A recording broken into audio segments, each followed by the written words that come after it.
So, hello, first of all, thank you to the organizers and the sponsors for inviting me to speak today. My name is Jesse Pyeatt. I'm an architect with NBBJ based in Hong Kong. And I think the presentations today have been lovely for me as an international architect to see some of the work here and be so inspired by the sense of material, of light, of the way that local materials are applied in these beautiful projects, and also to see some similarities with what my firm does around the world. So kind of see that we're speaking the same language, and to see that we're open to that dialogue is really interesting. So kind of the title for today, for what I'm speaking about, is Design for Life, which doesn't really seem to mean anything, and I'll layer into that so you can understand what I'm getting at. But really briefly, what we often run into at NBBJ is we ask if anyone knows who we are, and we're one of the smaller big firms. So people aren't necessarily familiar with us. So as a really quick introduction, we are a very old firm. At this point, the firm is more than 75 years old. We were started in 1943 by these four gentlemen after World War II, and they really started making hospitals. And they're also where our name comes for, Mr. Naramore, Bain, Brady, and Johansson. So this is interesting because we're in our third generation in this firm. So the original leaders have long since passed. The second round of leaders have passed. And now we're at a point when the structure of our firm isn't as clear. There's not one person who makes the magic sketch that we all follow. It's much more of a lumpy hierarchy, more democratic. And we'll get into that more. So as I mentioned, we're a big firm. Headquarters is in Seattle, Washington, which is where those four gentlemen started. And now we're 10 offices and about 700 people around the world. The most recent office is Hong Kong, which is where I'm located, where we have 6 people. So I practice in a very small design studio, which is part of a much bigger networked firm, which is interesting because it's really me and 6 of my colleagues just sketching on trace paper all day. It's not a huge floor plate. It's not anonymous. So as we've been around for a while, there's some awards that we have. But actually, the most interesting things, this laser pointer shows up, is maybe this bubble in the upper left, where 80% of our projects are from repeat clients. And that's really something we wear as a badge of honor because it means there's something about how we work, how we design, and our process that keeps people coming back and working with us. The second point is the one next to it, which is an award that we've gotten 3 times in the last 5 years by a publication called Fast Company. Fast Company is an American magazine that talks about business, design, and technology. And to them, we are most innovative in the way that we improve well-being in our design, which is really what I want to talk about today. And so we do work over many, many different scales. Of course, we do corporate work. That top line is important. Companies like Google, Tencent, Samsung, because they're tech companies. And they let us be a little bit more playful about what we study, the tools that we develop, how we approach design. But what actually gets more interesting is when we take that approach and we apply it to commercial work, to hospitals, to education, so that in some ways we can take these lessons learned and help people come to more interesting conclusions about their work. And first, don't read all the text. It's way too much. But when I was coming up with this talk, I was rereading articles and books. And I came back to this piece by Phil Bernstein. He's the Associate Dean of Architecture at Yale, called New Methods, New Results. And in this, Mr. Bernstein is really saying that our generation of architects is at a really interesting point. We have technology, and we should be at the point when it's going beyond using 3D and digital tools to fabricate things. But it's actually, we should be at a point when we should be able to understand how projects will perform, how the space impacts people, how it improves their lives. And you could sum all that down into 2 words: digital tectonics. or the digital art of putting things together. And I don't mean just glass and metal. I mean the space itself. So getting back to this tagline, we design for life. The we is interesting because, again, we're in our third generation.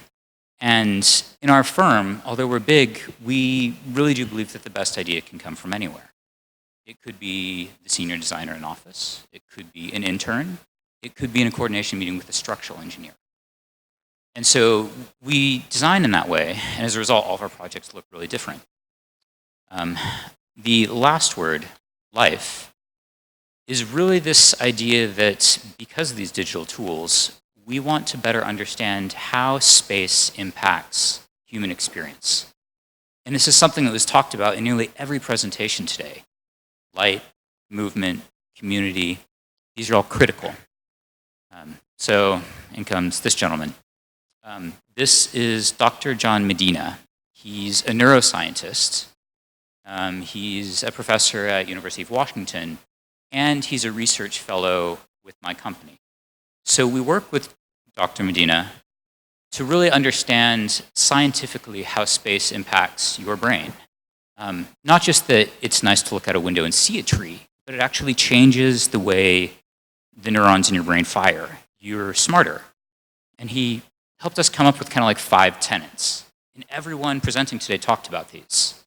The first one, activity, community, connections to nature, places that reduce stress, and that really things should be mentally stimulating, and helped us quantify these. For example, the first one, space should make you move. When you're actually walking across a stage or through a city, your brain works differently. The neurons actually take in information differently.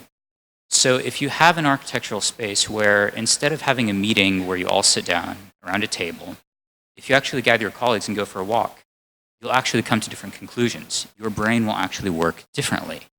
And you should think about that. So these are kind of 5 tenets that we try to bake into all of our projects. And there's this idea that architecture should help you do this. It shouldn't be an office with a desk where you sit down all day.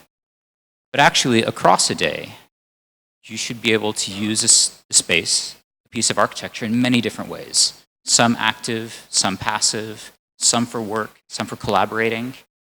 And this kind of diversity in architecture is really what brings out all these other points. So I'll get into some examples of these, but to give you a sense of how we're wired in our design process, we're rather computational about how we design. So this first one is a tool that we've developed, some of our architects, working with Google's API, and it's an app. And going back to what I was saying about walking, you could pull open this app on your phone or your laptop, and you could say, okay, I need to walk, have a meeting, maybe for 30 minutes. And instead of going into that meeting room, you actually pull this open. It sources Google Maps for where all the parks are, pedestrian walkways, and gives you suggestions on ways where you might be able to walk and walk past more gardens, more trees. Because again, all of that impacts how your brain works. And this seems like kind of an academic exercise, but I was playing with it last night.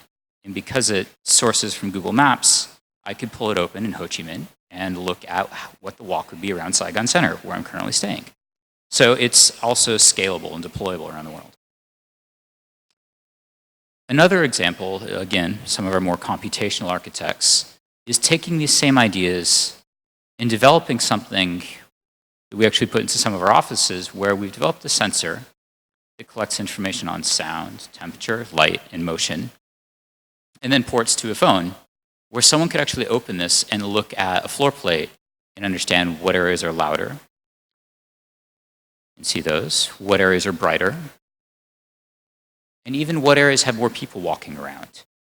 And this seems kind of silly. You could also open your eyes and look around and see these things. But if you think about the way that maybe offices are being developed, where fewer and fewer people are coming to the office, more and more people are working abroad or out of the office, this gives more options, more understanding of different ways to use space, and allows people to be more efficient. And again, this is an app that we developed as an architecture company.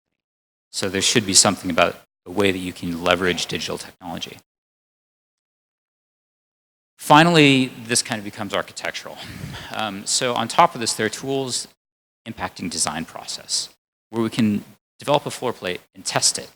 So in this case, we're actually working on a tool that we use with our design teams, where you can take a floor plate and, going back to those ideas that Dr. Medina gave us, tests areas that are less connected between users and more connected. And this kind of looks like Pac-Man right now, a dot moving around. But then you can test it across a floor plate. And it gives you kind of this rainbow of visibility. Lets you see areas that are more connected, where you might go when you want to collaborate. And then also areas that are more shut down, when you just need to focus. And this is a lean tool in that when we're modeling something, we can test it on top of a Rhino model, on top of a CAD plan, and test option against option to see which ones are actually performing better. And then we've developed these tools to test multiple things: visual connectivity, access to daylight, circulation efficiency, prospect and refuge. And all these are things that people were talking about in the presentations today. We're just tying them back to data to figure out how they're actually changing the way that you think. So we're trying to help quantify what we kind of already know as designers and architects. So, enough about theoretical. There are 3 projects I want to talk about today. And they're looking at ideas of circulation, connectivity, and amenities in 3 different recent architectural projects. So the first of these is the Tencent headquarters. This was recently, oh, thank you. Someone was telling me to eat the mic. Cheers. Was recently completed in Shenzhen, just north of Hong Kong. So in this project, we started with a client that needed a campus. They wanted something that covered the urban fabric, but they didn't have that as a zoning right. They only had area for a tower. And sticking to a traditional typology, that would be an office with some amenities in the bottom. Very simple diagram. But they had some different opinions about how they wanted to do this. So first we helped them think about how they might start to separate that tower and then actually optimize the massing so that a slightly taller tower would help shade a shorter one, so energy savings. Then looking at that block at the bottom, it's supposed to be a campus. So the idea that these would actually become amenity bars that are moved up into the building and create bridges at multiple levels. And this is a bridge for culture, a bridge for health, a bridge for knowledge. And that then, being site-specific, we would actually kind of crank the building open to take advantage of the best views, to bring air between the buildings, and then to provide the most pleasant space for green roofs on top of all these bridges, all trying to improve the human experience and life in this building day to day. So what resulted was, on the left, what would be a very traditional flat campus, a master plan. And we took this and rotated it, and hopefully getting the same idea of offices, of amenities, of landscape, and because of the bridges also have the same ideas of circulation. There are different paths that you can take throughout the day, different ways to connect from place to place. And because, again, we're a bit computational about things, in the competition for this project, we also wanted to show the client, Tencent, how these bridges would actually improve the connections between their employees. Because we're talking about 2 towers, and if you're going to make the bridges, you need to understand the amenities, the way that you can cross, and the way that it'll actually reduce travel distance. If a colleague in the top of the tower on the north has to go to the bottom of the tower on the south, how do they do that? Or could they do it somewhere else? So these are recent photos, not renderings. But again, really showing the emphasis on those bridges and having a client who really kind of bought into the idea of making these a powerful statement in the architecture. But they're not just symbolic, they really are amenities. So at the bottom, the so-called cultural link is of course where you arrive from bus stations, reception, but is also where there's a conference facility, food and beverage, and then quite near to this is the first block of workplace. So people can get to desks quite easily from here in 2 different blocks.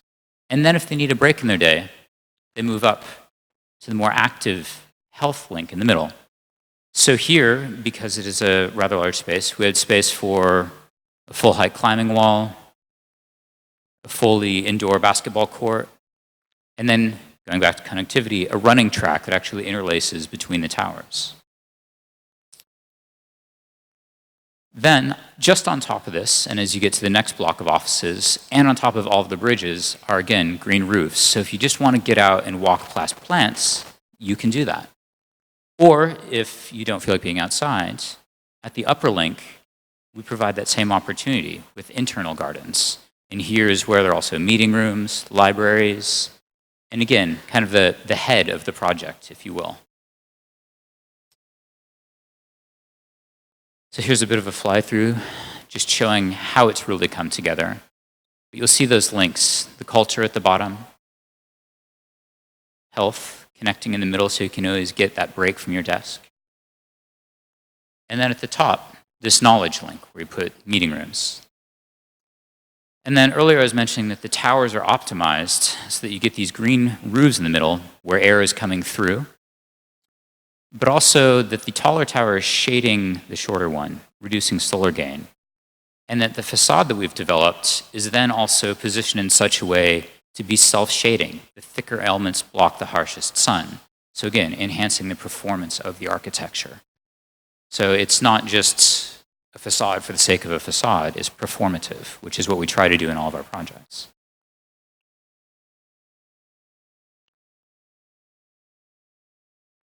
And of course, the logo at the end.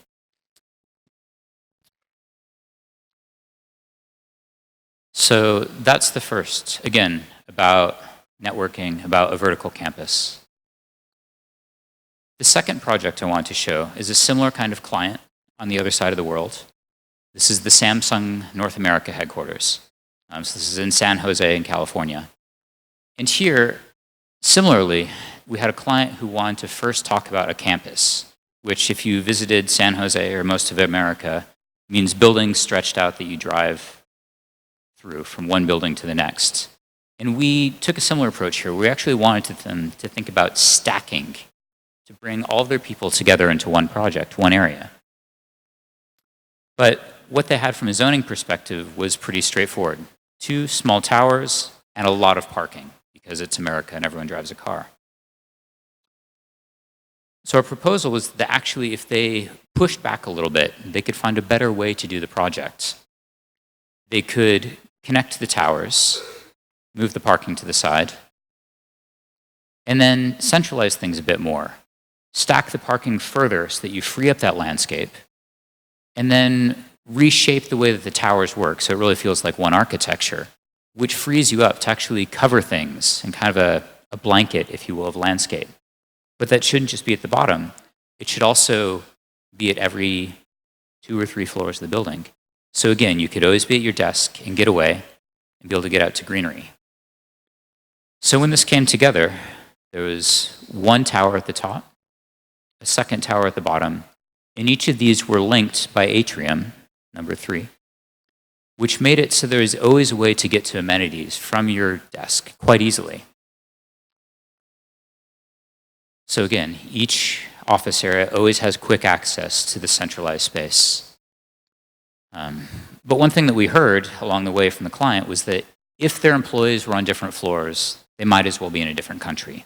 The people just weren't going to take the time to go up and down the lifts. So this really, again, kind of made us dig in about the importance of these atria, and also made us want to think about proving the value of the atrium a little bit. So again, we set up a model where we could test floor plates. In this case, look at a day in the life of a building, imagining one person and seeing if they walk around, if they go to these atria, what does that mean for the calories they spend? Because they are getting up, they are moving. As well as how many other people are they seeing just because they got up and walked away from their desk? Which, if a company is about idea generation, and that's the same for architects, tech companies, we are all about ideas. The more times you bump into someone throughout the day and talk to them about what you're doing, the better ideas you're going to have. Because someone else is going to be working on a similar problem, or will poke back at you a little bit about yours, and that's going to get you to a more innovative result. So again, we were really, by the virtue of having a client who's willing to let us have some rope, testing the ideas and proving them. And this actually worked out really well in that when I was talking about the greenery in between buildings, if you look at the section on the left, every 3 floors, we have a garden that occurs at that bridge. So again, there's always a place to get out to greenery. On a few floors, it is a putting green. On others, it's a garden. There's one location where they have a small gym outdoors. But this really created an office building where landscape and amenities were central to it, with public landscape at the bottom that anyone can walk through, bridges that connect the towers, the atriums, green roofs, and really providing this model where, again, from any desk, you could only need to go up or down 1 floor to get to greenery, to get to an atrium, to get to amenities. So very different from the offices that most of us get to work in, but a really interesting way to think about architecture. So finally, the last project I wanted to talk about, which is actually a really interesting counterpoint to the images of the Louvre that Mr. Tree was showing, is the Amazon spheres. Recently constructed and opened, this is in Seattle, Washington. It's just a small part of the larger Amazon campus that we've been working on there. But similarly, it went back to first poking back a little bit at the narrowest definition of the project from a code perspective. So if we just did the basic interpretation, we would have had 6 small buildings. And working with the client and also the local government, there was an understanding that we could actually improve the ground plane, make it a better public place by stacking those buildings and opening things up a little bit. And then could actually improve the urban fabric by optimizing those buildings, rotating some so that we create a center point, but also making sure that all of the towers have the best views and aren't overshadowing one another. And this resulted in kind of a logical center point where something could happen. And it ended up being the spheres, but at first we just knew it was amenities. It's public space where the Amazon employees and the public could overlap. And with this client, during the design process, there's this question about what was missing. What else did we need to put into the design? And really what we heard was that the missing element was a link to nature. So we grabbed onto that. We really took it to heart. And so this really became, maybe a bit like the Louvre, the focal point to this project. Spheres. And as a concept, the idea was that it was a place of respite, a place to get away from your desk, to get away from the city, to literally get into a bubble of fresh air. And going back to nature, it became really an urban greenhouse. So if you know Seattle, it's gray, it's rainy, and except for about 2 or 3 months, it's not the most pleasant place to live. So we were really providing an environment that year-round would have light, it would have pleasant temperature. It could be a place that the employees could get a break. And going back to those earlier tenants that I was talking about, gave the ability to circulate walking paths, gave the choice for meeting rooms, small places to get a coffee, or just a place to go meet some of your colleagues to get your head out of your job for a little bit, to think a little bit differently and have a better idea. So as in architecture, they're interesting, but also rather complex. And again, being computational, we spent a lot of time thinking about how to put this together. So as a pattern study, there are literally hundreds of structural diagrams that we worked through with MKA. They're a structural engineer. And we really needed to find the right one, not that just one that fit and could be fabricated, but one that would also be scaled appropriately. And there was this idea that once we found the right shape for the cube, which is already advanced geometry, we also need to find a scale for it and an orientation that made the most sense. Because when you were in the cube, you want it to feel human scaled. So that the position of the structure and the openings, the entry points, would all be scaled around a person. So assuming that we could figure out the enclosure, an equal challenge was just how do you design the inside? How do you understand the human experience? And here, really trying to find this kind of magic point, ignore the small bubbles, the small text. But this point right here, where for humans, for us, this is maybe a comfortable temperature zone. But for plants, maybe it's not. So needing to pack this building with systems so that during the day we could overlap. So it was comfortable for you and me to go there. And then at night, when hopefully most of the people go home, you can lower the temperature, raise the humidity, and that's the best possible place for the 40,000 some odd plants that are in this cube or in this sphere. And so this really became that center focal point. These 3 spheres of 5 floors of different amenities, meeting spaces, all around greenery, really getting a break from the office and from the city. And that's the last piece I wanted to show you. So hopefully there are questions that you can ask later. And otherwise, thank you so much.